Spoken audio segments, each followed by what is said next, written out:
Welcome to this brand new modern Mediterranean house here in Portofino Subdivision, Bacoor, Cavite.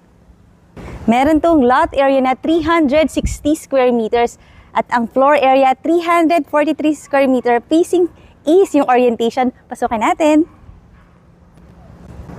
Ang grande ang kanyang double door at ito ang focal point, yung kanyang atrium.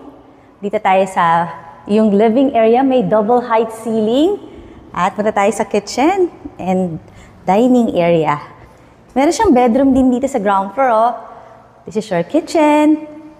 And then, ito naman ang iyong napakaluwag na dining area accessible dito sa atrium and garden. Very beautiful. Di ba ang nice itong part na to? Courtyard ang inspiration. And ito yung